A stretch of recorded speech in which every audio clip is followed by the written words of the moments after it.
Welcome to GK facts. करण में बिल्कुल सही पढ़ रहे हैं आप। चीनी कंपनी जो है स्वामी, इसको एक बड़ा झटका लगा है क्योंकि ईडी जो है, ईडी ने जब्त करी है यहाँ पर 5,000 करोड़ रुपए से ज़्यादा की संपत्ति। यानी कि जो प्रवर्तन निदेशालय है उन्होंने अभी 5,000 करोड़ रुपए, जो ईडी होती है उसने 5,000 करोड़ रुपए से ज़्यादा की संपत्ति जो है जब्त कर ली है। किसकी? एमआई कंपनी की। आपको पता ही होगा कि इसके बड़े मोबाइल हो गए, चार्जर हो गए, लीड्स हो गए, काफ़ी तरह के इलेक्ट्रिशियन चीज़ें जो है ये यहाँ पर बेचते हैं। ठीक है ना। एक जो है चीनी कंपनी है और इन्होंने अभी 5 करोड़ रुपए का, आप ये कह सकते हैं, घोटाला करा है, जिसको करीबन 5,000 करोड़ रुपए का घोटाला करा है, जिसको ईडी के द्वारा जब्त करा गया। अब ईडी ने किस बिहाफ पर ये करा है और इन्होंने ये घोटाला कैसे किया है, पूरा हम वीडियो में जानेंगे। बस आपको वीडियो को एंड तक जरूर देखना है। टॉपिक पेपर के पॉइंट ऑफ व्यू से इंपॉर्टेंट है।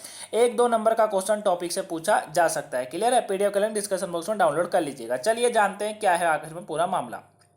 देखिए, प्रवर्तन निर्देशालय क्या कहा जा रहा है? प्रवर्तन निर्देशालय यानी कि जिसको ईडी कहा जाता है, इन्होंने फेमा के तहत messrs Xiaomi technology India private limited के 5,551.27 करोड़ रुपए जब्त किए हैं। कितने?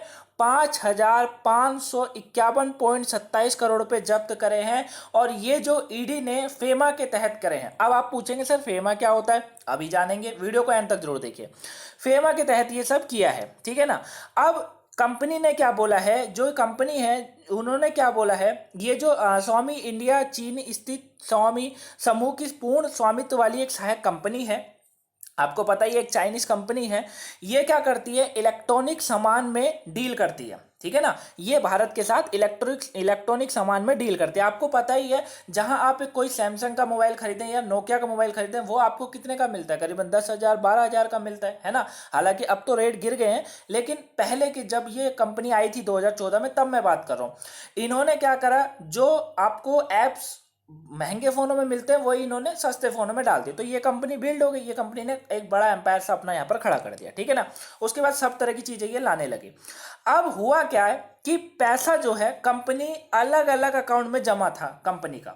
मतलब इन्होंने जो 5,551.27 करोड़ रुपए का जो घोटाला करा है वो इन्होंने अलग अलग अकाउंट में जमा किया, जिसे फेमा के तहत जब्त किया गया है। ठीक है। अब फेमा, अभी मैं बताऊंगा आपको फेमा के तहत क्या कर दिया गया, जब्त किया गया।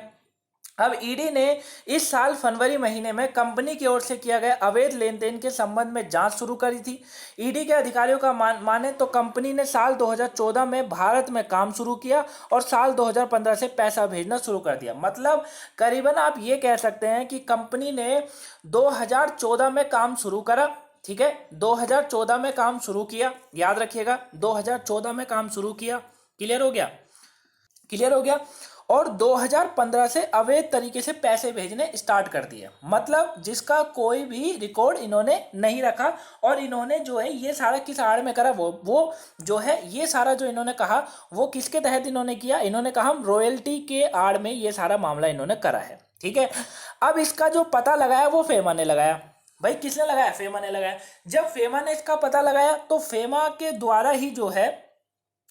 द्वारा ही ईडी ने इनके इस पैसे को जब्त करा। ठीक है ना। 5,000 करोड़ रुपए से अधिक की संपत्ति जब्त कर ली। फेमा क्या होता है? फेमा का मतलब जो होता है वो होता है फॉरेन एक्सचेंज मैनेजमेंट एक्ट 1999। याद रखिएगा, एक एक्ट होता है भारत के अंदर जिसके तहत ईडी कार्य करता है। मतलब ईडी जो है, अगर फेमा ने कहा कि भैया इस कंपनी ने ये करा है, तो ईडी क्या करेगा? वहां पे छापे मारेगा। समझ रहे? फेमा भी पूरी डिटेल निकालता है, उसके बाद ये सब करता है। तो जो फॉरेन एक्सचेंज मैनेजमेंट एक्ट है 1999 का, ये कब का है? ये फेमा 1999 का एक्ट है। इसका कार्य क्या होता है? 1999 में इसका गठन हुआ था, ये समझिए। ठीक है। एक होता है फेमा और एक होता है फेरा। दो होते हैं, एक फेमा होता है, एक फेरा होता है। फेमा का कार्य समझिए। देखिए 1999 में इसको मंजूरी मिली थी, ये मैंने आपको समझा है। ये वर्तमान में लागू है, लेकिन जो फेरा है वो वर्तमान में लागू नहीं है। ठीक है ना। और फेरा जो है उसको जो मंजूरी मिली थी वो 1973 में मिली थी। अब वो वर्तमान में लागू नहीं है, तो एक तरीके से वो कानून नहीं है। लेकिन फेमा है। फेमा करता क्या है? फेमा जो है, इसका जो उद्देश्य है वो विदेशी व्यापार, विदेशी भुगतानों को बढ़ावा देना है और देश में विदेशी मुद्रा भंडार को बढ़ाना है। अब ये जो स्वामी कंपनी है यानी कि एमआई कंपनी है, ये यही कर रही थी। ये जो विदेशी मुद्रा भंडार था यानी कि जो भारत का पैसा था, इसको अपना बताकर जो है रॉयल्टी बताकर भेज रही थी आगे, है ना। मतलब ये कंपनी जो है, ये जो 5,551 करोड़ रुपए का जो पैसा है, ये इन्होंने भारत में जमा नहीं करा, बल्कि इन्होंने अलग अलग अकाउंट के थ्रू अपने देश भेज दिया, ठीक है, जो कि गलत है। फिर मैंने इसका पता लगाया, ईडी ने इसमें छापा मार दिया। क्लियर है, ये समझ गए आप? यहां तक समझ आया? यहां तक समझ आया आपको? कोई क्लियर, कोई डाउट तो नहीं है ना? तो याद रखिएगा कि फेमा ने पता लगाया 5,551 करोड़ रुपए की, कि भैया जो एमआई कंपनी है, यानी कि स्वामी, जो इंडिया चीन में जो स्थित स्वामी समूह की पूर्ण स्वामित्व वाली जो सहायक कंपनी है, वो करीबन इतने का घोटाला कर रही है। ईडी ने इंक्वायरी करी, इंक्वायरी करने के बाद जो है इसको जब्त कर लिया गया, ठीक है ना। और 2015 से ये लोग जो है पैसा इसको भेज रहे थे, मतलब अलग अलग अकाउंट में पैसा भेजा जा रहा था, ठीक है। अब कंपनी की तरफ से क्या कहा गया है, इसको भी सुनिए। कंपनी ने 3 विदेशी आधारित संस्थाओं को 5,551.27 करोड़ रुपए के बराबर विदेशी करेंसी इन्वेस्ट की है। और फेमा का जो काम है वो यही है, विदेशी करेंसी को बनाए रखना, उसको बढ़ावा देना। अब कोई भी कंपनी है, जैसे कोई भी कंपनी मान लीजिए यहाँ पर कार्य कर रही है, ठीक है ना, कोई भी कंपनी कार्य कर रही है, जैसे अब मान लीजिए, चलिए एमआई की बात ले लेते हैं, ये यहाँ पर कार्य कर रही है, तो इसका ये कर्तव्य बनता है कि जो भैया विदेशी मुद्रा भंडार है उसको बनाए रखे, उसको भारत में ही दे, ना कि विदेश भेजे, क्योंकि भाई व्यापार तो यहाँ हो रहा है ना, इसीलिए। अब विदेशी करेंसी इन्वेस्ट किया। अब इन्होंने क्या कहा कि इसमें जो है रॉयल्टी की आड़ में एक स्वामी समूह इकाई शामिल है। मतलब जो 5,551.27 करोड़ रुपए के बराबर विदेशी करेंसी इन्वेस्ट की है, जिसमें रॉयल्टी की आड़ में इन्होंने बताया है कि ये जो है समूह इकाई इसके अंदर शामिल है। रॉयल्टी की आड़ में, मतलब रॉयल्टी क्या होता है, अब आप रॉयल्टी भी पूछेंगे, सर रॉयल्टी बताइए। रॉयल्टी देखिए, रॉयल्टी का मतलब होता है भुगतान विशेष रूप से होता है, मतलब इसमें जो होता है कोई भुगतान जो है या तो आदमी या फिर स्थापना द्वारा किया जाता है।